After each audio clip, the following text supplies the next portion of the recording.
It's Sandra with another episode of Asexualise, My Asexual Life. This is the place to be for education about asexuality, all things asexual, and I share my own asexual life journey in order to help you in yours. I am Sandra Bellamy, author of Asexual Perspectives, 47 Asexual Stories, founder of asexualise.com and founder of Asexualise Academy. Had some technical difficulties earlier, so I'm hoping the iPad is going to be fine now. So welcome if you've just joined me. Don't forget to hit that great big subscribe button down below. Hit that bell icons to get notified of every time I go live like now or post a new video. And don't forget to hit the thumbs up button if you like this video as we go along. So in this episode, I want to talk to you about asexuality is not a state of being. It is actually a sexual orientation. So I have a new friend on Facebook. He is heterosexual and he was asking me to explain what asexuality was. He was trying to understand it and he wasn't getting it. So I thought I'd put this quick video together so that he can watch it and that you can watch it. Anyone who you have as a friend who's finding it difficult to understand what asexuality is, I hope this is going to be useful, helpful and insightful for you. So asexuality is sexual orientation. It's not a state of being. So basically, just like someone's heterosexual, bisexual, pansexual, homosexual, meaning they are sexually attracted to someone, then asexuality is the opposite of that.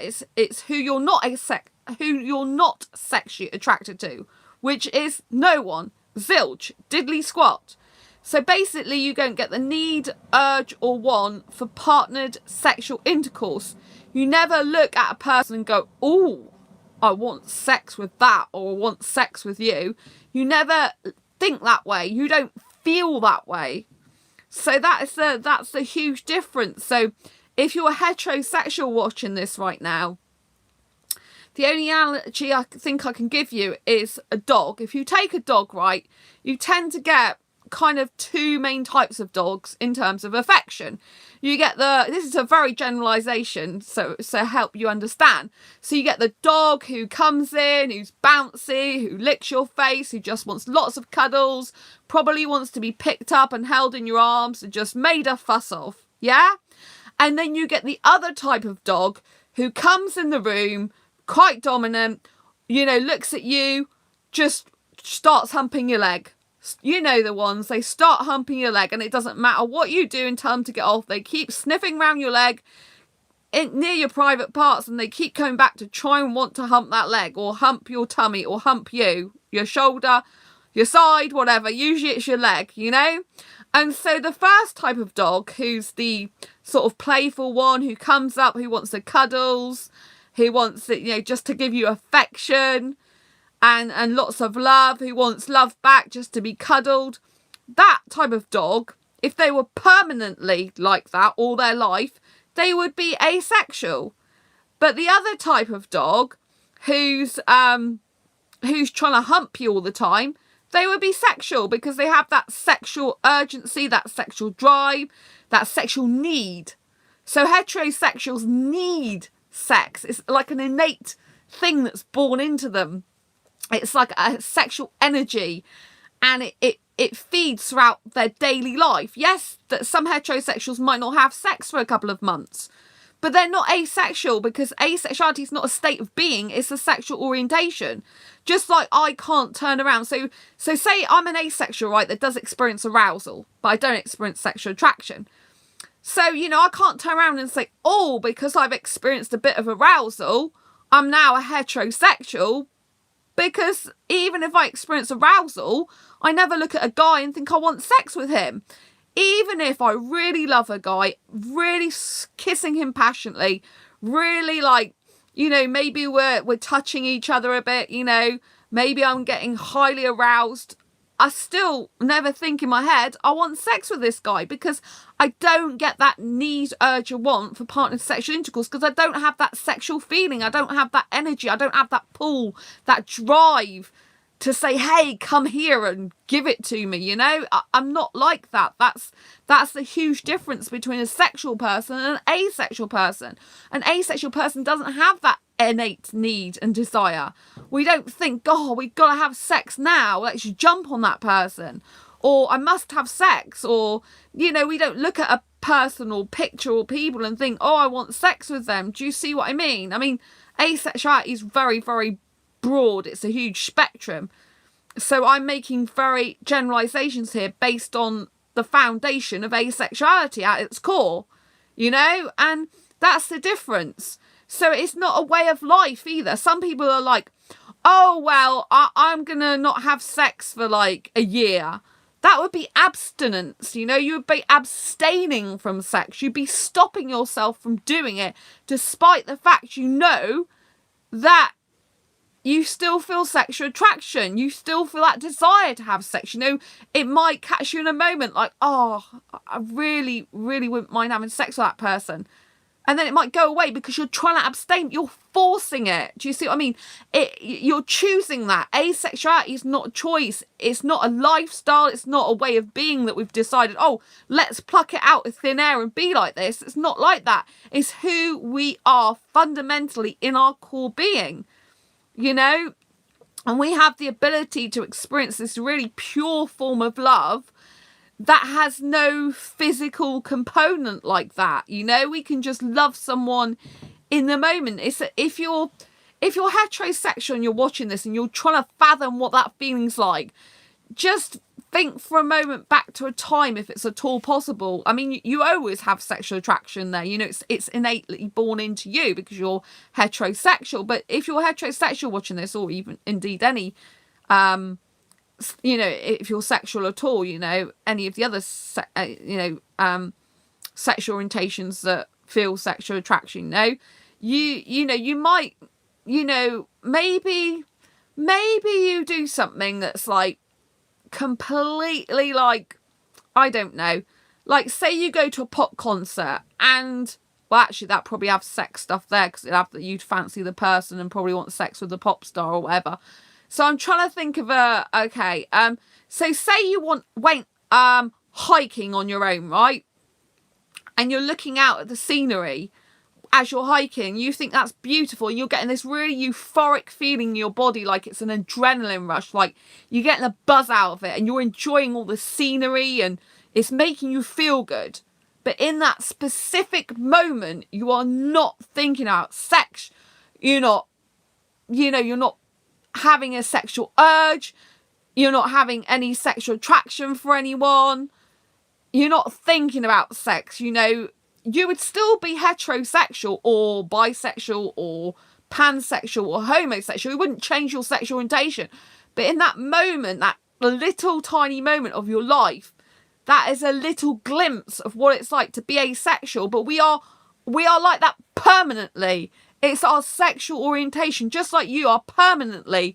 You know, you'll be looking around you, think people are attractive, and you'll be sexually attracted to some of those people. You'll think, I'd love to have sex with that person. And you'll start feeling like horny and sexual energy and, oh, do you know what I mean? Like, just like a dog, they go like this, you know. Oh, sorry, this is on my bed, the iPad, it's propped up, so it is moving a bit because I couldn't do it in my other area because it was just, the Wi-Fi was just terrible. So I had to put it on my bed, the laptops, the iPad, but it's not stable. It's like on a cuddly toy, so I have to excuse the movement. But, you know, it's like when a dog's going, like, you know, like when a dog's going, you know, on someone's leg going, like that, you know, hump, hump, hump, hump, hump, you know.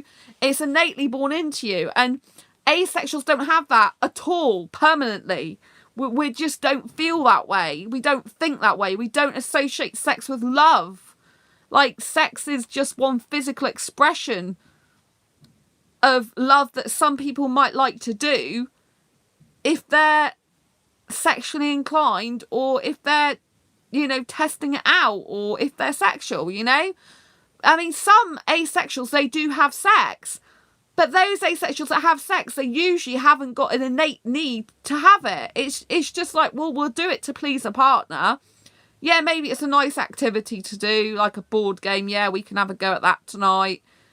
But we still don't get the need, urge, or want for partner's sexual intercourse, so we can take it or leave it, you know. I personally am a sex-repulsed asexual. I've had sex in the past, but I'd rather have not have bothered, you know. I wasn't I didn't need that. I loved the kissing so badly. That's why I understand what it's like to be sexual, even though I'm not. So I used to think for years I was a heterosexual because I experienced high levels of arousal. And I love passionate kissing with a tongue, which is very sexual in behaviour. You know, even my body starts making the noises like I'm having sex. You know, but I like to keep my clothes on. I'm nudity repulsed. I'm not interested in taking my clothes off. I don't like it. I prefer to keep my clothes on for protection because I don't want, you know, a guy's penis to go in me because I'm not sexually attracted to him. I don't like sex. I'm not interested. Yes, I've had good sex if you're watching this and thinking, has she had good sex? Because this is a lot of the objections we get as asexuals. Oh, you just haven't had good sex. Yeah, my ex was good at that. You know, out of all the guys I was with in the past, which was a total of 5, sexually had sex with, you know, he was the best because, you know, he did lots of foreplay and it wasn't focused on sticking it in me, which is, you know, the difference between sex and making love. If someone's trying to stick it in you, they're just after sex. They're not making love. That's not love. But for an asexual, you know, a lot of the time sex isn't love anyway. We don't see love that way. You know, we're detached, if you like, from any sexual energy, not because we try to detach ourselves, but because it just doesn't exist within us. You know, we don't have that need, the drive, the urge, the want for sex. There's no energy for that. So if you're watching this now thinking, you know, oh, well, asexuality is a state of being, it's not. You can't go into a state of asexuality. You know, because like someone who's bisexual, for example, can't, that's probably a bad analogy. Okay, someone who's homosexual, for example, can't all of a sudden go into a state of heterosexuality. But someone who's bisexual, obviously, they could be attracted to men or women. So they could be suited to someone who's homosexual or heterosexual if they themselves are bisexual. But with an asexual person, we don't experience any sexual attraction to anyone. Nothing. It's not there. We're not born with it, a lot of us. There's a few people that realise later on in life they're asexual for whatever reason. So, you know, but it's a permanent thing. It's not like, oh, I've just decided I'm asexual. It's like, really, they've lost all interest in sex. They don't have the urge, need or want for it. It's just everything's gone. You know, and some people go, oh, well, that's a medical condition. It's not for some people. It's just, obviously you can get people who are impotent, but I'm not talking about the people who are impotent. I'm talking about the people that's got working tackle down there. They can feel everything, just that, you know, they're just not interested anymore in a big way permanently for the rest of their life, you know? So I hope this has been useful, helpful, insightful. I hope it really gives you a good idea into what asexuality is actually like in terms of the difference between asexuality and being something like heterosexual, you know? I know if you're heterosexual, you know, you get that drive and that want and that need for sex. It's like, it's inbred into you, you know? And that's why it's so difficult for sexuals to understand asexuality, because it's something that doesn't naturally compute in your brain. You can't understand it. Because for you, sex is a basic instinct, but for asexuals, it's not. Our basic instinct is, I don't like that, or, oh, I don't need that, or, nah, or, I'd rather be doing something else, you know? Do you know what I mean? We just don't have that drive for it, that oomph for it, that want for it. We don't have that feeling in our bodies. I know what sexual attraction is like, because I get a lot of guys who are sexually attracted to me and I can feel the sexual energy. I can feel it coming from them. I can feel what it feels like through them, if you know what I mean, even though I don't experience it myself. It's kind of very weird. A lot of people who are asexual don't understand what sexual attraction is, but I do, because I've been in heterosexual relationships for half my life and I thought I was heterosexual, and I just didn't understand the differences, but now I do. Now I understand that I could kiss a guy loads, tons. I could be super close to him physically and I'd never want sex with him. I just wouldn't. It's just not in my interest. I did it in the past because I thought it went with a relationship. I thought I had to have it. I didn't know I was asexual. I just thought it's part of what I have to do. And with me and my long-term ex, sometimes we go a couple of months without doing it at all, and that was great by me. And, you know, I was thinking I'll never get a guy like this ever again. And Like in 2014, I went to a counsellor because I just couldn't cope with dating guys anymore, because I split up with my long-term ex at the end. Well, we split up at the end of, he split up with me, thank God. He finally went. I left the decision up to him. And November the 5th, 2011. And that's great, because I've been free of abuse for 7 years. He didn't sexually abuse me at all. I've had sexual abuse, but not by him. I had all my sexual relationships after sexual abuse at 15. So having some sexual abuse, I didn't get raped, but it was kind of attempted rape, if you read my Asexual Perspectives book. So, I didn't, when I was that age, I didn't know the difference between sexual attraction and stuff. And in 2014, when I split up with my ex at the end of 2012, November the 5th, 2011, I had a whole year where I didn't date anyone. And then from the end of 2012 to 2014, I was dating heterosexual guys, and it just didn't work for me because, like I said, I don't get that need, urge, or want for partnered sexual intercourse. I don't have that. I don't have that desire. I don't have that need. Whereas a sexual person would, a sexual person is inbred into them. It's part of who they are. It's a bit like their caveman days. It's part of their genetic makeup. With asexuals, it's just not like that.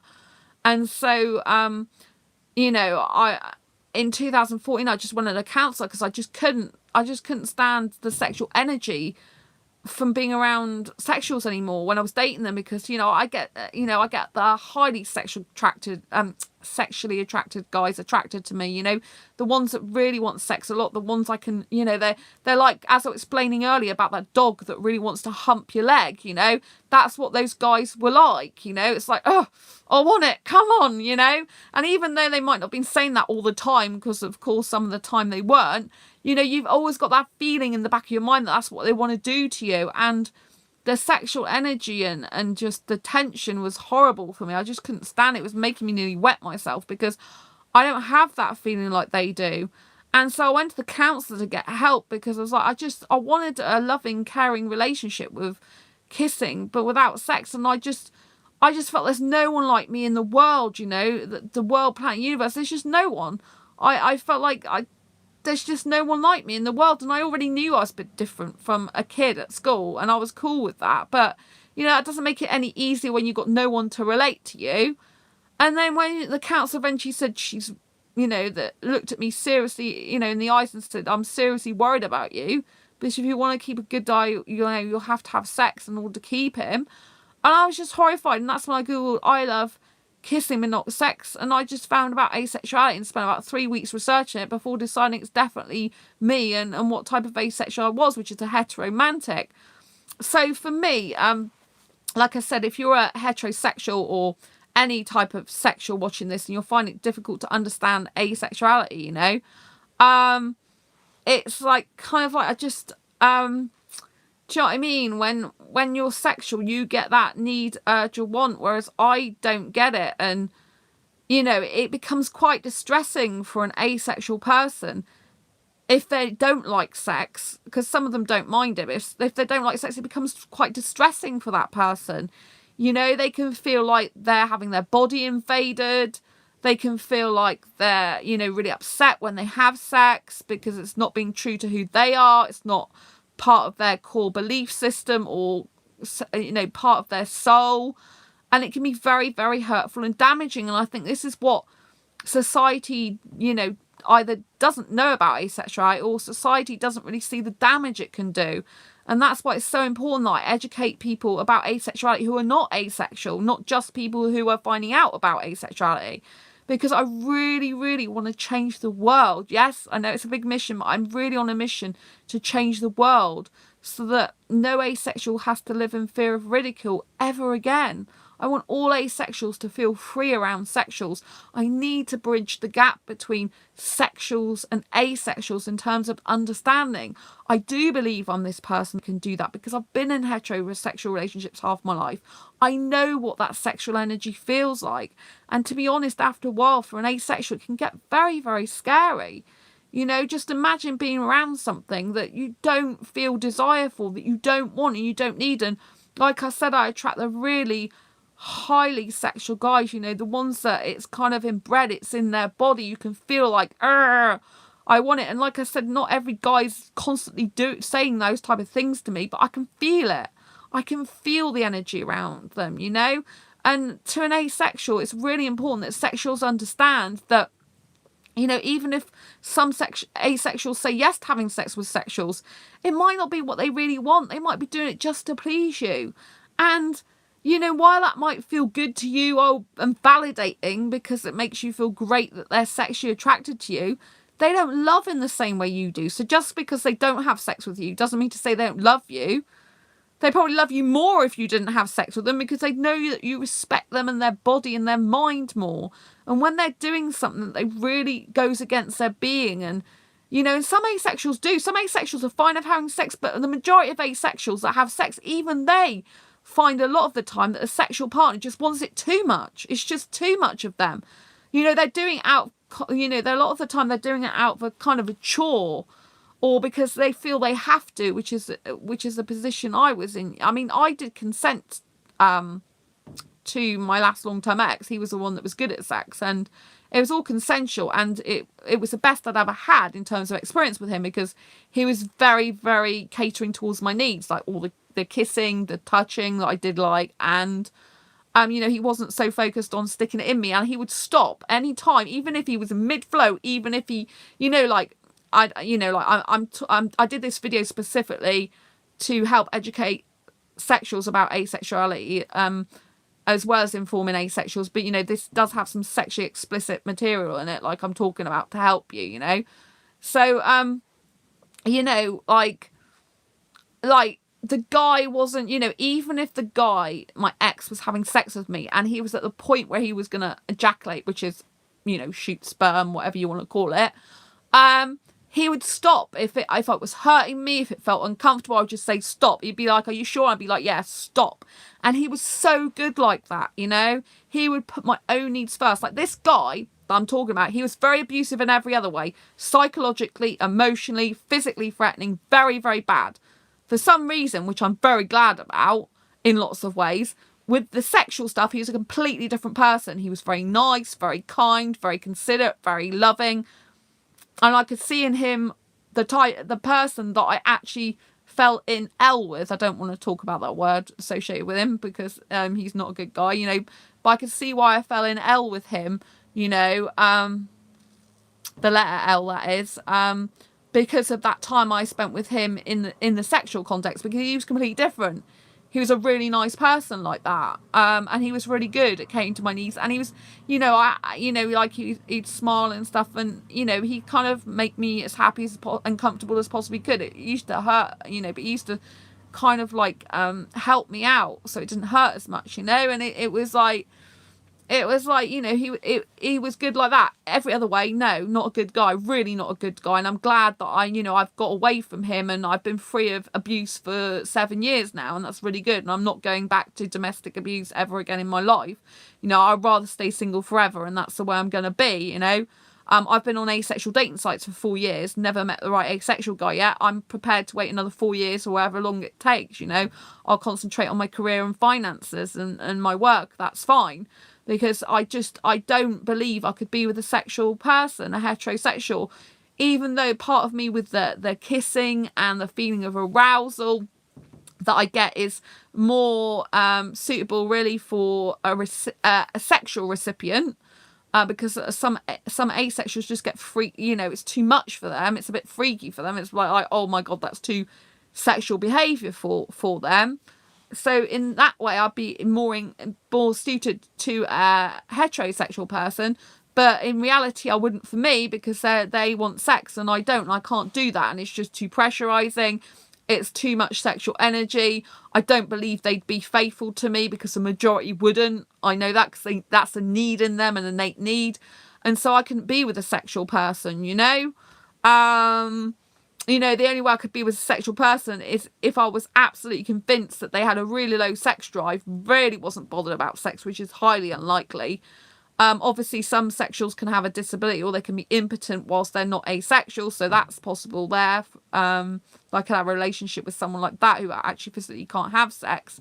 But you've got to understand that, you know, like I said at the title of this video, asexuality is not a state of being. It's a sexual orientation. You can't change us, just like we can't change your orientation. We can't, you know, I can't make a heterosexual innately not want sex. I mean, yes, if you're someone who's watching this who's highly into personal and professional development, and you've heard of something called NLP, neuro linguistic programming, technically speaking, it might be possible to reprogram your mind so that you're not so sexually, so that you're not, how can I put it, so that you can get in a state of mind where you don't need sex. Doesn't mean to say you still don't experience sexual attraction, but it is, I think it's theoretically possible. But why would you want to do that if you were heterosexual? The majority of heterosexuals wouldn't want to do that, or any, you know, sexual. Because just as much as you can't change yourself and make yourself asexual, because it's not a state of being, it's not a way of life, we can't make ourselves sexual, you know, we can't. But, you know, some asexuals will have sex, so some sexuals could give up sex to be with an asexual. But it's highly unlikely if you have that innate desire and need in you. Like, I have a need for kissing, right? I have a strong need for kissing. If I was in a relationship, I would want lots of kissing, and I'd want public displays of affection as well, because that is who I am. It's part of my personality, it's part of what I enjoy, you know. And so it's like a needing me. It's like a basic need within my soul that I love kissing. I just find it very euphoric, very great. That's how I physically connect with someone. But I mean, you know, holding their hands is physically connect, well, sat on their lap, that type of thing, you know. So yeah, I hope this has been useful, helpful, insightful. I just wanted to make it quite clear to anyone who's not sure about asexuality that asexuality is not a way of life. It's not a state of being. So you can't put, you know, meditate and go, I'm asexual now, I'm not feeling sexual attraction because I'm trying to clear all my mind so I don't feel that at all in my body. That doesn't, you know, that doesn't stop you being asexual, stop you being sexual and make you asexual, you know, just trying to clear your mind. It doesn't change anything, you know. I mean, obviously, if you're sexual and want to be with an asexual and you're trying to, you know, reprogram your mind, I think it is possible that some sexuals could do that if they had a really strong will and reprogram their mind to be okay with not having sex.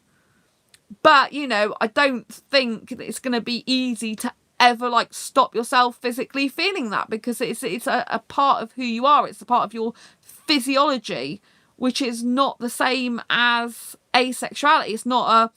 It's not part of our physical makeup. It's not in our cells, if you know what I mean. It's not there. And most sexuals will believe that sex is a good thing. So unless you put in your mind that sex is wrong, that sex is a bad thing, that sex isn't good, you wouldn't really come around to our way of thinking. And if you come around to our way of thinking, that's great. And it's possible that you could have a relationship with an asexual, but that's not the same as your sexual orientation. Just because you came around to our way of thinking, you know, like, as in, I could live without sex and love without sex, it doesn't change the fact you're still heterosexual or bisexual or pansexual or homosexual, you know. It doesn't change your orientation. It just means that you've adapted and that you've used mind techniques and reprogramming to be able to have a relationship which is with an asexual, which is without sex. Do you see what I mean? And this is where the phrase like asexual life comes into it, because obviously if a heterosexual, for example, there's lots of different types of sexuals, you know, homosexual, bisexual, pansexual, you know, if a heterosexual, for example, was able to reprogram their mind and be with an asexual in a relationship, this is where it gets a bit confusing, because you could say we're leading an asexual life together. But you're not asexual. Do you see what I mean? You're still sexual in sexual orientation. And asexuality is not a way of life. It's a sexual orientation. However, I do understand you know, if you were with an asexual and you were like, you know, you were not having sex with them, why you could think that.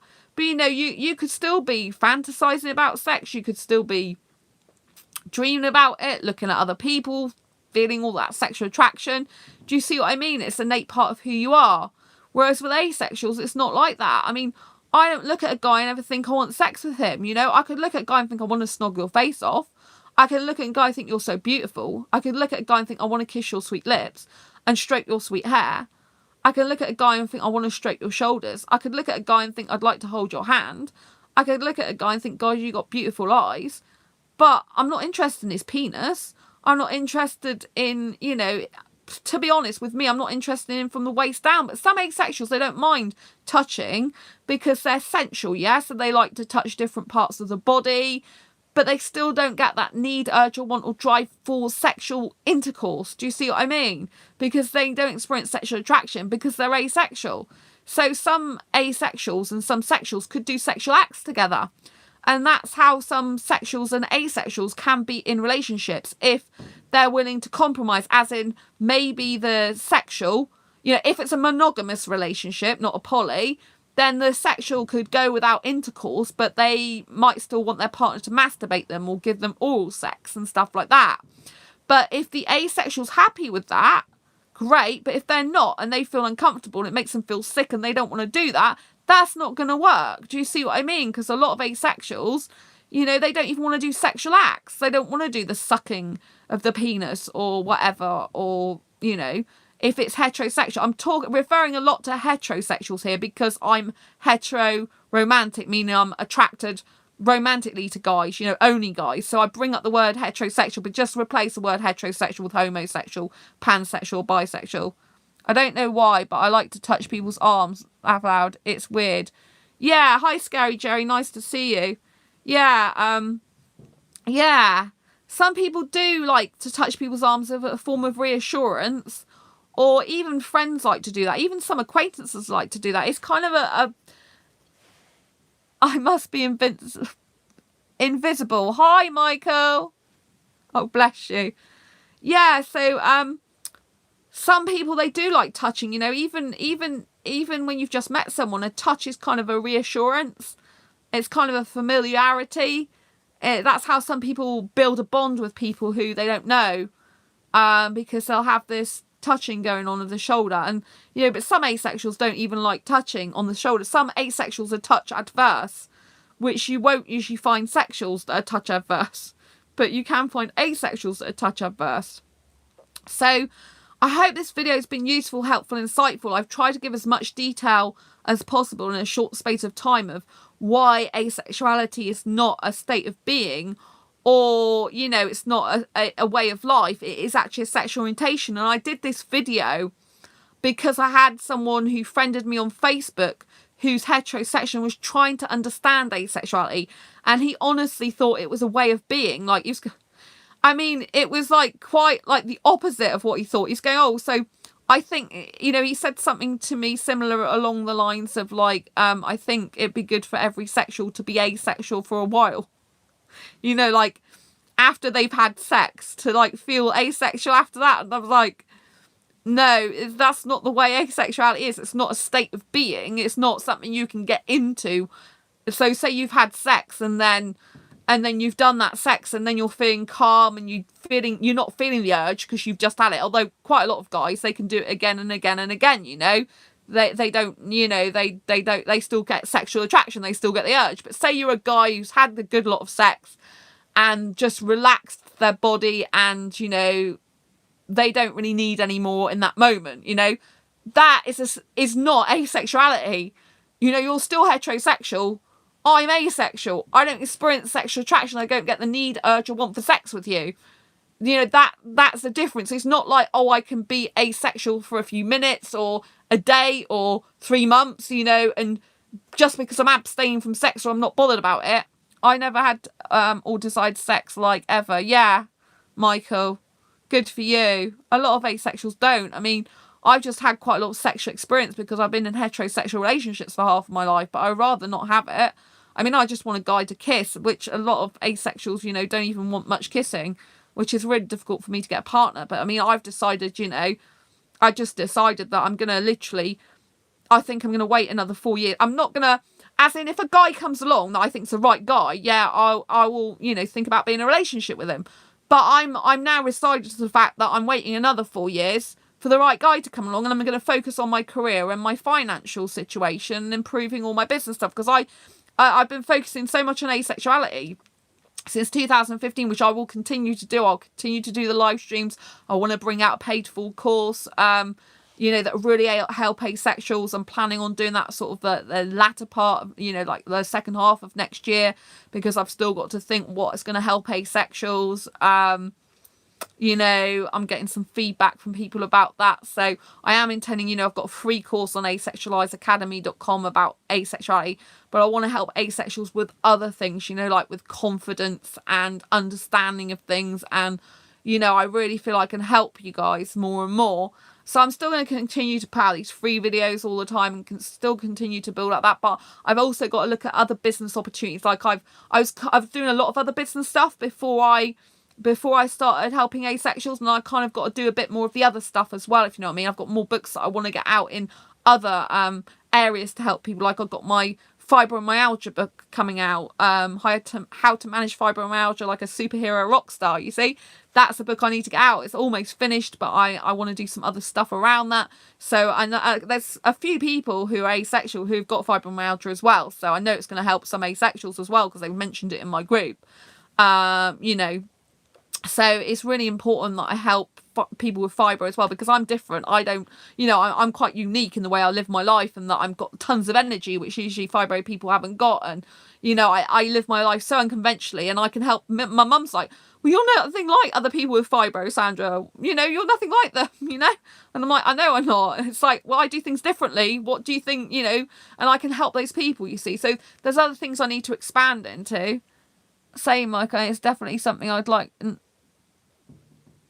definitely not something I like to try either. Yeah, exactly. So, you know, that's what I'm going to be doing, is focusing on other things, but I'm still, you know, on asexual dating sites and stuff. Yeah. So anyway, yeah, a lot of asexuals, they haven't even tried sex. A lot of them are virgins. They've got no need for it, no want for it, no urge for it. And, you know, and they don't need, it's not like a try before you buy, or not like something you need to try. You know, some people know that they just don't like a certain food. They don't need to try it. They just know that they think that food's horrendous. Do you know what I mean? So they don't need to try it. You know, and I actually think if you're a virgin right now and you've kept your virginity, I think that's great, you know? I was very emotionally pressurised, blackmailed actually, into having sex for the first time and losing my virginity. You know, that person dumped me a few months later anyway. I've had sex since then, obviously, but, you know, thank God, since 2011 and 2014, I realised I was asexual, and I don't have to have sex again in my life. It's bliss. I never want to have sex again in my life. It's great. I don't have to have it. I don't need to have it. I don't want it. My life is so much happier without it. I tell you, so much happier without it. And I think it's great for all the virgins that just, you know, if they want to keep their virginity forever, I say go ahead. I say it's brilliant. You know, that's a precious gift, and it's your body. Why should you have sex with other people? You don't have to have sex to prove you love someone, and that's where society goes wrong. Society believes that sex and love go together, and they are two separate things that for some people go together and for other people don't.